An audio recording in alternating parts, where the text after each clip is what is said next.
在是下午1点多，1点整吧。刚吃完饭啊，出来转一转。感觉越南这边下午没有想象中那么热。如果要是在这个泰国的话，这个点儿说实话有点不敢出来。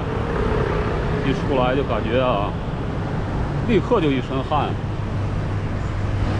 这个胡志明虽然比较靠南吧，但是这边温度没有想象中那么高，还可以吧。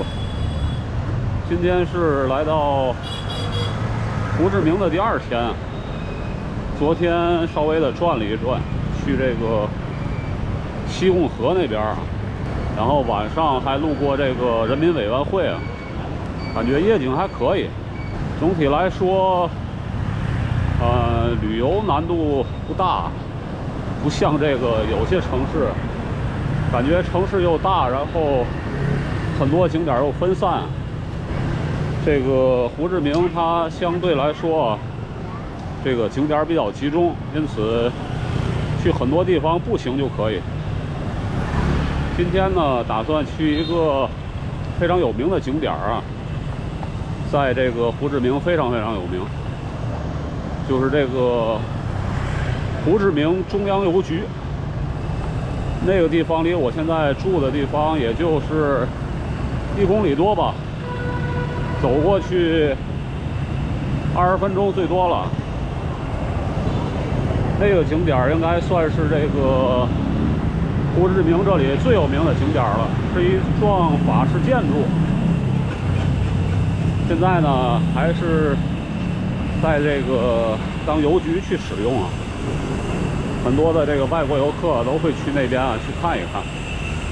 站在树荫下就更凉快了。韩国人，这一带这个韩国人挺多。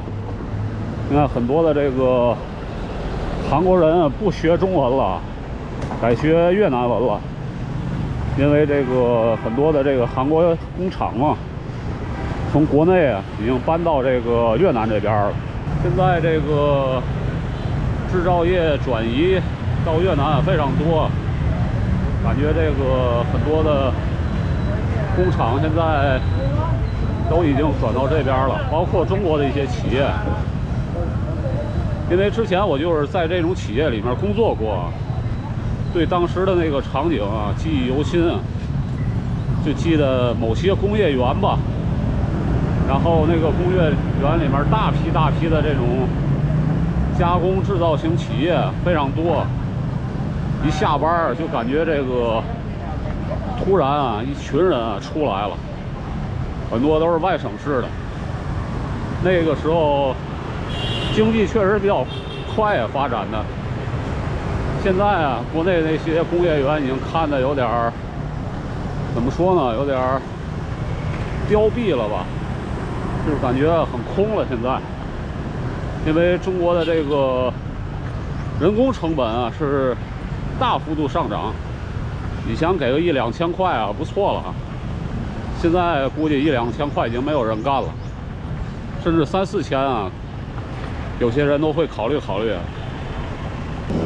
刚才也说了，这个越南这边没想象中那么热，可能啊这是一个很大的一个优势啊。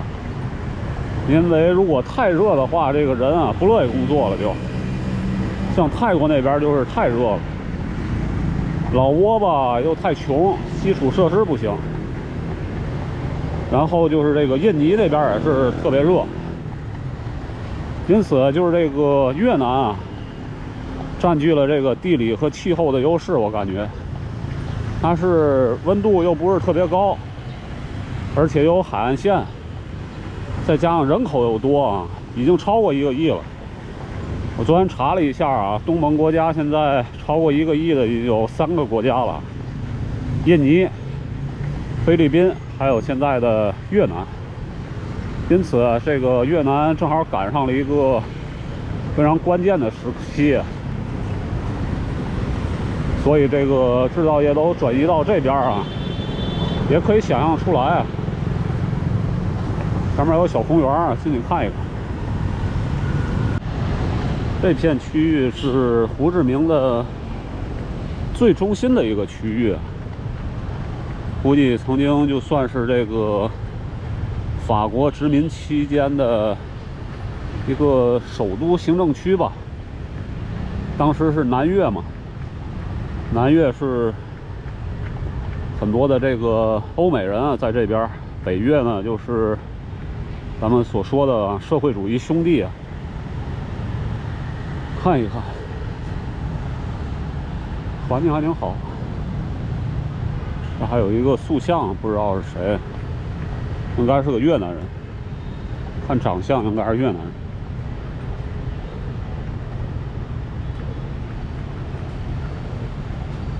叫什么名字不太清楚。1963年。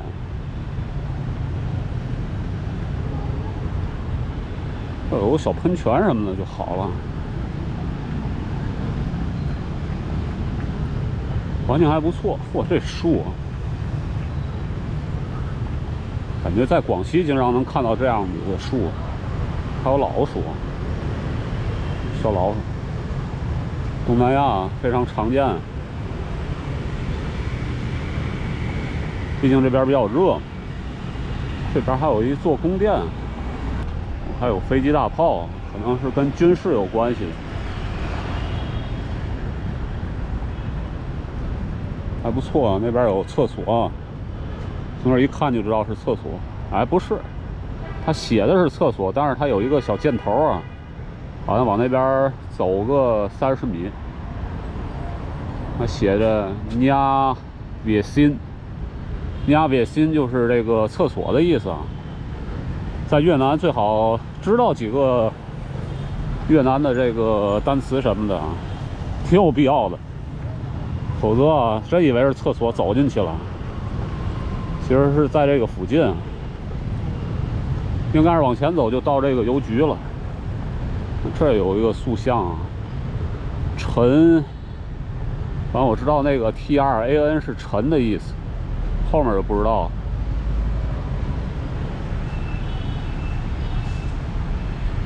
这边很多的这个擦鞋匠，好像只要这个。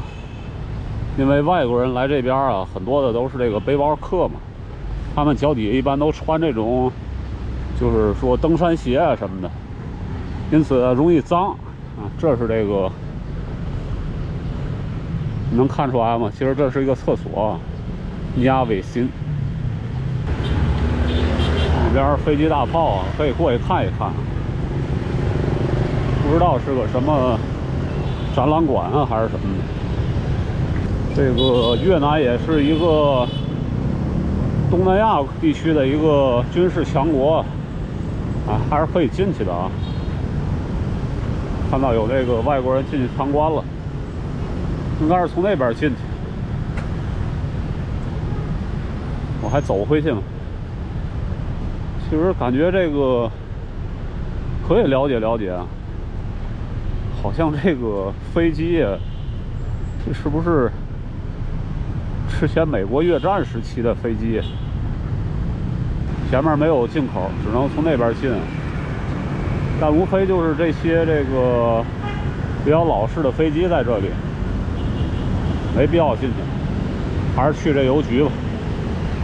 一会儿到邮局看一看。如果这儿能进的话，就进去看一看，但是得走很远，得走到那边啊。算了，反正离得也近啊，万一哪天有时间啊，也可以过来看一看。如果有必要的话，没必要就算了。看很多的宣传画，有点像朝鲜啊。感觉这边的中午啊，卖这个食物的倒不多啊，不像泰国那边。到处都是小推车，有时候吃个饭相对来说有点困难，得去就是这种有房顶的地方。多少钱？85K，85K 的话30块钱吧，不到。65K20。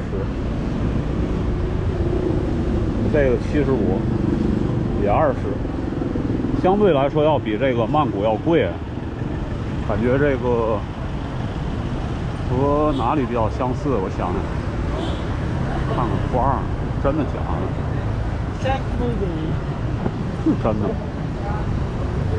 不是真的，假的。我想不可能长得那么鲜艳啊！这儿的物价有点像哪里呢？想想，比曼谷要高一些。其实有点像这个柬埔寨啊。柬埔寨其实就是这个物价，就是10几块也能吃到，但是大部分都是20块，甚至20多一些，就是看样子还不错的。否则的话就得怎么说呢？就是吃一些这个面包三明治了，那个就比较便宜了，那个就说实话质量各方面的也甭想了，反正20来块钱就能吃到相对来说可以的。这边明显看得出来啊，这个街道有点窄，感觉啊，这车本来就多，街道还特别窄，因此这边很多的这个道路是单行路。看，这个都是单行啊。从机场过来的时候就发现了，这边很多的路全是单行路，还不错啊。其实我感觉单行路确实是一个办法。泰国那边啊，单行路就少一些了，因此有时候一堵啊，堵个半小时啊，经常的事儿。我宁可啊，他把这个道路改成单行路，相对来说啊，还这个通畅一些。前面应该就是这个胡志明最著名的一个景点了，就是这个邮局，中央邮局啊，现在已经能看到一些游客了。他切的这个水果好像10块钱一份吧，应该是30K 啊，不到10块，9块钱吧。前面就是这个中央邮局了，快到了。其实在这个越南吃个水果还是挺方便的，也不贵啊。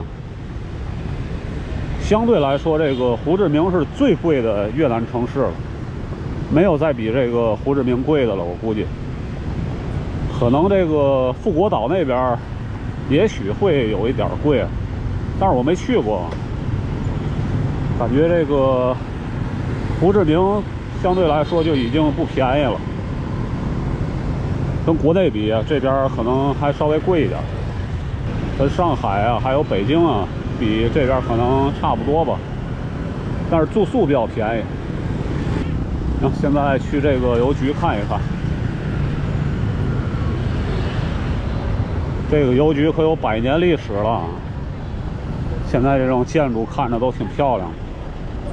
差不多所有来这个胡志明旅游的游客都会来这个地方，就在市中心啊，走到这儿花了10分钟吧。像我这个边走边拍，花了时间稍微长点。这有一幢这个教堂啊，很不凑巧啊，目前正在施工中呢，看不了，可惜了，只能看看这个邮局了。那写的还是法语啊，西贡邮局，现在还在使用啊。就是这个教堂看不了，有点可惜。好像很多的这个游客来这里面买张明信片寄回去啊。在门口看一看，这还有什么 cosplay 啊？比那个印尼万隆的那个强一些。看看这个邮局啊。让我来介绍一下胡志明中央邮局吧。这座邮局建于19世纪末，是越南最古老的邮局之一。它不仅是一座建筑，更是一段历史的见证。步入邮局，仿佛穿越回了过去的岁月。高高的天花板、精美的瓷砖、古老的电话亭，一切都散发着浓郁的历史气息。这里曾是越南与世界各地通信的枢纽，见证了越南的发展与变迁。邮局内还设有许多特色小店，你可以挑选一张特色的明信片，寄给远方的亲朋好友，让他们也能感受到这份独特的旅行记忆。胡志明中心邮局仿佛是一座时间的胶囊，让我们可以暂时远离喧嚣，感受那份古老的宁静与美好。如果你来到胡志明市，一定不要错过这个充满历史与文化的地方。转一圈，还有卖咖啡的啊，最好的咖啡，世界上最好的咖啡，还有一些旅游纪念品。人不多，但是井然有序的啊，很多人都是在这儿买明信片，他们就是在这儿把这个明信片写好了之后发给国内或者其他国家的朋友。看这个后面的包裹，主要就是这个邮政方面的服务。行，一会儿出去拍拍照片什么的。其实这个景点儿内容倒不是很多啊，但是意义比较重要。毕竟是100多年前，18几年，我这还一个这个购物区，好像是很多的纪念品。到现在已经有140多年了，应该是140多年的老建筑，现在还在正常使用。因此，所有的这个来胡志明的游客都会来这里看一看。行，一会儿再去其他地方转一转，看个附近嘛，不着急啊。现在也就1点半，邮寄内容也比较简单啊，就是邮政服务嘛。我也不发这个明信片什么的，因此在里面逛的时间比较短。在外面看看这个教堂。老哥从那儿干什么？看看圣母像。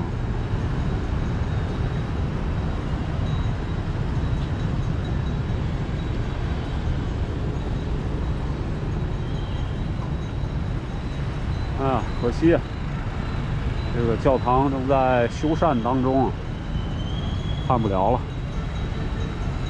其实这区域还可以，没想象中那么热啊。现在1点半吧，一天最热的时候。确实啊，这个温度要比曼谷低一些，感觉这个溜起来心理负担啊稍微小一点。